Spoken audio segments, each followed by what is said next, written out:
میں ایک مثال دیتا ہوں آپ کو. دنیا کا ایک تقاضا ہے نا کہ جب کسی پہ غلط مقدمہ ہو جاتا ہے، جب عدالت چلتی ہے، اس کا مقدمہ ثابت نہیں ہوتا، اس کو بری کر دیا جاتا ہے باعزت.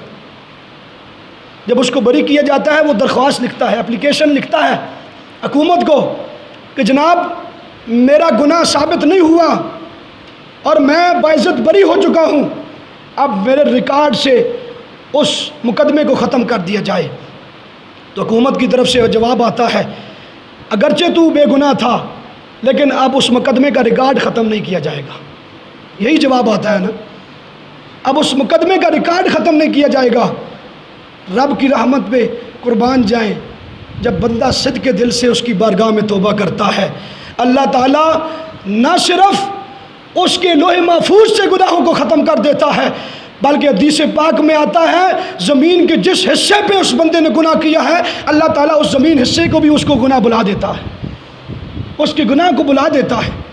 فرشتوں کو بھی گناہ بلا دیتا ہے اس کے، اور پھر اس کے جس عضو سے کے ساتھ اس نے گناہ کیا ہوتا ہے، اللہ تعالیٰ اس عضو کو اس کے گناہ کو بلا دیتا ہے. اتنی اس کی رب کی رحمت ہے. دنیا کا تقاضا کیا ہے، لیکن رب کی رحمت کا تقاضا کیا ہے.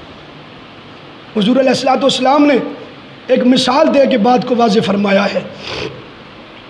حضور نے فرمایا میرے صحابہ، ایک بندہ نکلا سفر پہ، اس کے ساتھ اونٹنی تھی، اس پہ کھانے پینے کا سارا ساز و سامان موجود تھا. سفر کی تھکاوٹ کی وجہ سے وہ ایک درخت کے نیچے بیٹھتا ہے اور تھوڑا آرام کرنے کی نیت سے وہ جب لیٹتا ہے تو تھوڑی دیر بعد جب اٹھا تو میرے صحابہ اس کی وہ اونٹنی کہ جس پر اس کی زندگی کا دار و مدار تھا، اب اس کی اونٹنی اس کے پاس موجود نہیں ہے. وہ دائیں دیکھتا ہے، بائیں بھاگتا ہے، آگے پیچھے سارے اس نے چاروں طرف دیکھ لیے، لیکن اس کو وہ اونٹنی کہ جس پہ اس کی زندگی کا اثار تھا، کھانے پینے کا سارا ساز و سامان تھا، سفر کرنے کے لیے وہ سواری اس کے پاس موجود تھی، اے میرے صحابہ اس کے پاس وہ کچھ بھی نہیں رہا.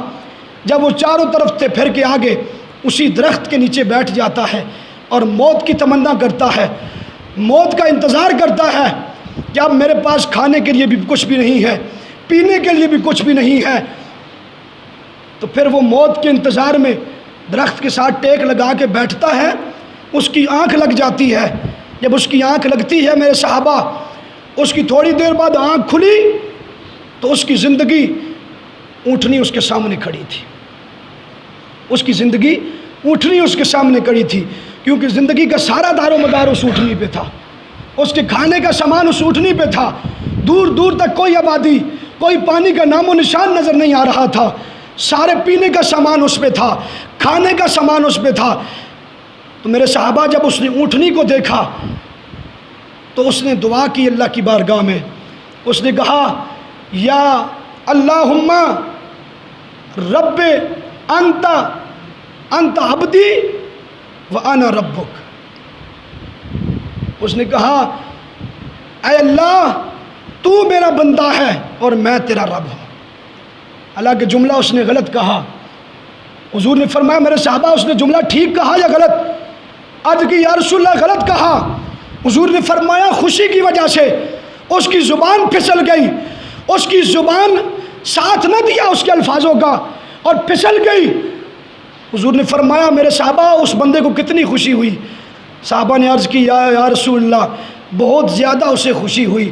حضور نے فرمایا اے میرے صحابہ سنو، جب کوئی بندہ اللہ کی بارگاہ میں صدق کے دل سے آ کے جھک جاتا ہے، اپنے گناہوں کی معافی مانگتا ہے، اللہ تعالیٰ اس بندے سے بھی کئی گنا زیادہ خوش ہو جاتا ہے. اپنے بندے پہ، اس بندے سے جس کو زندگی مل گئی، اس بندے سے بھی زیادہ خوش ہو جاتا ہے. آج وقت ہے، ابھی توبہ کا دروازہ بند نہیں ہوا ہے. سارے دروازے بند ہو جاتے ہیں، لیکن توبہ کا واحد دروازہ ہے بندے کی موت تک کھلا رہتا ہے. جب بندے کا آخری وقت آتا ہے، اس وقت ندامت کے سوا اس بندے کے پاس کچھ بھی نہیں ہوتا. آج وقت ہے، ہم تو مائل بکرم ہیں، کوئی سائل ہی نہیں، راہ دکھلائے کسے کوئی راہ روے منزل ہی نہیں. اس کی طرف سے تو آوازیں آتی ہیں، لیکن آج ہمیں بھی چاہیے کہ اپنے گناہوں سے معافی مانگے۔ یہ رمضان کی برکتوں والی راتیں ہیں۔ اللہ تعالیٰ ہر رات میں 7 لاکھ مسلمانوں کو جہنم سے آزاد کر کے جنت عطا فرماتا ہے۔ تو ان میں اگر آج ہم بھی اپنی بخشش کی دعا کر لیں تو کیا اللہ تعالیٰ اپنی رحمت کے صدقے سے ہمیں نہیں معاف فرمائے گا؟ ضرور معاف فرما دے گا، اس لیے کہ اس کی طرف سے آواز آتی ہے، نبی عبادی انی انا الغفور الرحیم، میرے بندے کو بتا دیں کہ میں رب بہت زیادہ غفور الرحیم، اس کی توبہ قبول کرنے والا۔ تو بندے آج وقت ہے اپنے گناہوں کی معافی مانگے، اپنی نافرمانیوں سے توبہ کریں، جو جس کام میں ملوث تھا۔ اور حضور علیہ الصلوۃ والسلام کی آخری حدیث میں عرض کر کے اجازت، حضور نے فرمایا جو رمضان کے روزے رکھے اور پھر رمضان میں گناہوں کی توبہ کرے اس نیت کے ساتھ کہ میں آئندہ رمضان کے بعد یہ گناہ نہیں کروں گا، حضور نے فرمایا اللہ تعالیٰ اس کو روزوں کا ثواب پورا پورا عطا فرما دیتا ہے۔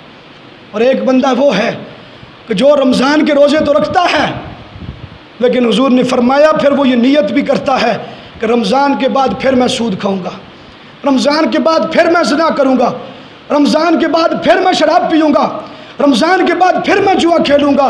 تو فرمایا اس کے 30 کے 30 روزے جب رمضان کی آخری رات آتی ہے، بندے کو اس کو مزدوری دی جا رہی ہوتی ہے، اس بندے کو روزے اس کے منہ پہ مارے جا رہے ہوتے ہیں۔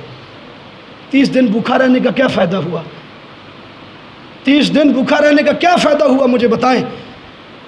صرف بھوکا رہنے سے، پیاسا رہنے سے کوئی فائدہ نہیں ہے۔ اپنے گناہوں کی پکی سچی توبہ کریں، آج آ جائیں اللہ کی بارگاہ میں۔